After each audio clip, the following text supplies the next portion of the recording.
ਅਗਲੀ ਜਿਹੜੀ ਹਰਜੋਤ ਸਿੰਘ ਜੀ ਗੱਲ ਕਰਦੇ ਜਾਈਏ ਟਰੱਕਿੰਗ ਦੇ ਬਾਰੇ ਆਪਾਂ ਕੱਲ ਵੀ ਸ਼ਾਮ ਦੇ ਪ੍ਰੋਗਰਾਮ 'ਚ ਥੋੜੀ ਜੀ ਗੱਲ ਕੀਤੀ ਸੀਗੀ ਤੇ ਅੱਜ ਬੈਂਕ ਆਫ ਅਮਰੀਕਾ ਨੇ ਵੀ ਖਤਰੇ ਦਾ ਘੁੱਗੂ ਬੁਝਾ ਦਿੱਤਾ।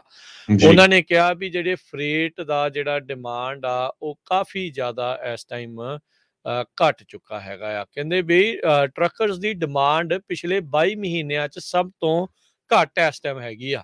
ਜਿਹੜਾ ਆਪਾਂ 2-4 ਮਹੀਨੇ ਪਹਿਲਾਂ ਰੌਲਾ ਸੁਣਦੇ ਸੀ ਜੀ ਉਹ ਟਰੱਕਰ ਦੀ ਸ਼ਾਰਟੇਜ ਆ, ਡਰਾਈਵਰ ਦੀ ਸ਼ਾਰਟੇਜ ਆ, ਇਹ ਆ ਉਹ ਆ।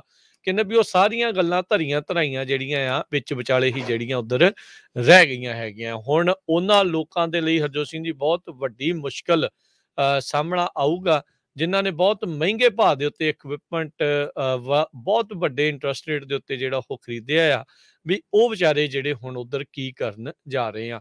ਸੋ ਫਰੇਟ ਵੇਵਸ ਨੇ ਜਿੱਦਾਂ ਕੱਲ ਵੀ ਇਸੇ ਹੀ ਆਪਾਂ ਆਰਟੀਕਲ ਦਾ ਜਿਹੜਾ ਉਹ ਜ਼ਿਕਰ ਕੀਤਾ ਸੀ, ਉਹਨਾਂ ਨੇ ਕਿਹਾ ਵੀ ਇਤਿਹਾਸਿਕ ਪੱਧਰ ਦੇ ਉੱਤੇ ਜਿਹੜਾ ਫਰੇਟ ਵੋਲੀਅਮ ਆ ਉਹ ਇਸ ਟਾਈਮ ਘਟ ਰਿਹਾ ਹੈਗਾ ਆ। ਸ਼ੰਘਾਈ ਦਾ ਵੀ ਆਪਾਂ ਜ਼ਿਕਰ ਕੀਤਾ ਸੀਗਾ ਵੀ ਉਧਰ ਦਾ ਜਿਹੜਾ ਪੋਰਟ ਆ ਉੱਥੇ ਬੰਦ ਹੋਣ ਕਰਕੇ ਅੱਜ ਬੀਜਿੰਗ 'ਚ ਦੇਖੋ ਕਿੰਨੇ ਮਿਲੀਅਨ ਲੋਕਾਂ ਦੀ ਟੈਸਟਿੰਗ ਆ, ਉਧਰ ਲੋਕਡਾਊਨ ਚੱਲ ਰਿਹਾ। ਸੋ ਉਹ ਸਥਿਤੀ ਜਿਹੜੀ ਆ ਇਦਾਂ ਦੀ ਬਣਦੀ ਜਾ ਰਹੀ ਆ ਜੋ ਕਿ ਕਾਫੀ ਖਤਰੇ ਦਾ ਘੁੱਗੂ ਜਿਹੜਾ ਉਹ ਵਜਾ ਰਹੀ ਆ। ਬੈਂਕ ਆਫ ਅਮਰੀਕਾ ਨੇ ਪਹਿਲੋਂ ਜਿਹੜੇ ਰਿਸੈਸ਼ਨ ਦੇ ਬਾਰੇ ਸਟਾਕ ਬਾਰੇ ਵੀ ਇਦਾਂ ਦੀ ਚੇਤਾਵਨੀ ਦਿੱਤੀ ਸੀ ਤੇ ਆਪਾਂ ਦੇਖਿਆ ਸੀ ਵੀ ਪਿਛਲੇ ਵੀਕ ਸਟਾਕਸ ਜਿਹੜੇ ਆ ਬੁਰੀ ਤਰ੍ਹਾਂ ਜਿਹੜੇ ਉਹ ਲੁੜਕ ਗਏ ਸੀਗੇ। ਸੋ ਹੁਣ ਟਰੱਕਿੰਗ ਦਾ ਕੀ ਬਣਨ ਜਾ ਰਿਹਾ ਆ ਪਰ ਇਹ ਆ ਵੀ ਜਿਹੜਾ ਢਕਿਆ ਆ ਇਸ ਟਾਈਮ ਇੱਕ ਹਿਸਾਬ ਦੇ ਨਾਲ ਢਕਿਆ ਰਵੇ।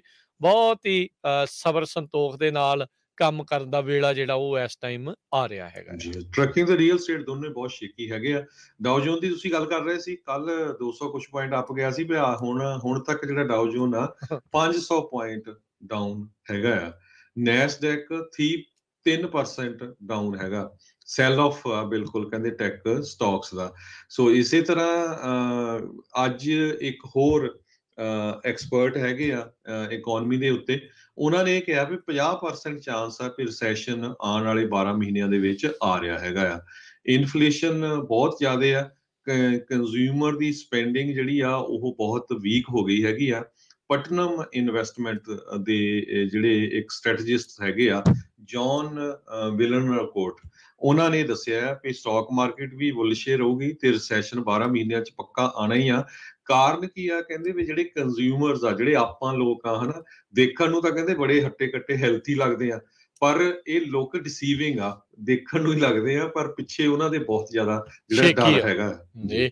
ਸੋ ਹਰਜੋਤ ਸਿੰਘ ਜੀ, ਅੱਗੇ ਬੰਦਾ ਕਹਿੰਦਾ ਸੀ ਯਾਰ ਰਿਸੈਸ਼ਨ ਆ ਗਿਆ, ਪਤਾ ਨਹੀਂ ਲੱਗਾ। ਹੁਣ ਨਾ ਕਿੰਨੇ ਮਹੀਨਿਆਂ ਤੋਂ ਬਿਗਲ ਵੱਜ ਰਿਹਾ ਆ ਉਹ ਰਿਸੈਸ਼ਨ ਆ ਰਿਹਾ, ਪਟਾਕਾ ਪੈ ਜਾਣਾ, ਪਟਾਕਾ ਪੈ ਜਾਣਾ। ਹੁਣ ਕੋਈ ਬੰਦਾ ਬਾਅਦ 'ਚ ਇਹ ਨਾ ਕਵੇ ਵੀ ਸਾਨੂੰ ਪਤਾ ਨਹੀਂ ਲੱਗਾ, ਸਾਡੇ ਕੋਲ ਤਿਆਰੀ ਨਹੀਂ ਹੋ ਸਕੀ। ਸੋ ਇਹ ਪਤਾ ਨਹੀਂ ਕਿਹੜੇ ਵੇਲੇ ਮਾਰਕੀਟ ਕਿਹੜੇ ਪਾਸੇ ਦੀ ਜਿਹੜੀ ਉਹ ਡਿੱਗ ਸਕਦੀ ਆ।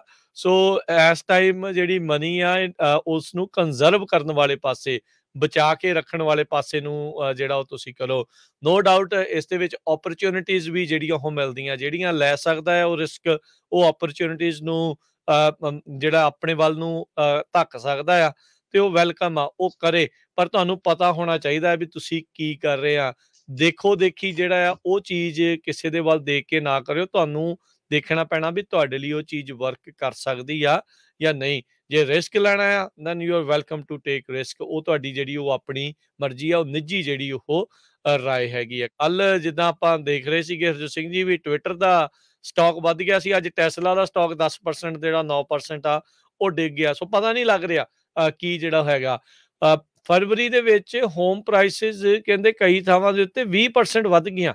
ਜਸਟ ਇਮੈਜਿਨ 20% ਜਿਹੜੇ ਹੋਮ ਪ੍ਰਾਈਸਿਸ ਆ ਉਸ ਦੇ ਵਿੱਚ ਵਧਿਆ। S&P ਦੇ ਜਿਹੜੇ CoreLogic Case Shiller National Home Price Index ਆ ਉਹਨਾਂ ਨੇ ਇਹ ਦੱਸਿਆ ਆ, ਪਰ ਕਹਿੰਦੇ ਆ ਕਿ ਸਲੋ ਡਾਊਨ ਇਜ਼ ਕਮਿੰਗ, ਇਹ ਇਮੀਨੈਂਟ ਆ, ਇਹ ਆਉਣਾ ਹੀ ਆ। ਫੀਨਿਕਸ, ਟੈਂਪਾ, ਫਲੋਰੀਡਾ, ਮਿਆਮੀ, ਇਹਨਾਂ ਦੇ ਵਿੱਚ annual home gains Harjot Singh ji ਘਰਾਂ ਦੇ ਪ੍ਰਾਈਸ 33% 30% ਤੱਕ ਜਿਹੜੇ ਆ ਉਹ ਉੱਥੇ ਵਧੇ ਹੈਗੇ ਆ। 10 ਜਿਹੜੀਆਂ ਸਿਟੀਜ਼ ਦਾ ਕੰਪੋਜ਼ਿਟ ਓਵਰਆਲ 19% ਜਿਹੜਾ ਆ ਉਹ ਵਧਿਆ ਇੱਕ ਮਹੀਨੇ ਦੇ ਵਿੱਚ। ਸੋ ਹਰ ਇੱਕ ਪਾਸੇ ਪ੍ਰਾਈਸਿਸ ਜਿਹੜੀਆਂ ਅਜੇ ਵੀ ਜਿਹੜੀਆਂ ਉਹ ਵੱਧ ਰਹੀਆਂ, ਈਵਨ ਦੋ ਮੌਰਗੇਜ ਰੇਟਸ ਜਿਹੜੇ ਆ ਉਹ ਹਿਸਟੋਰੀਕਲੀ ਹਾਈ ਜਿਹੜੇ ਉਹ ਹੋਣੇ ਸ਼ੁਰੂ ਹੋ ਰਹੇ ਹੈਗੇ ਆ। ਸੋ ਸਨ ਬੈਲਟ ਦੇ ਵਿੱਚ ਸਭ ਤੋਂ ਵੱਧ ਘਰਾਂ ਦੇ ਪ੍ਰਾਈਸਿਸ ਦੇ ਵਿੱਚ ਜੰਪ ਜਿਹੜੇ ਉਹ ਦੇਖੇ ਜਾ ਰਹੇ ਆ।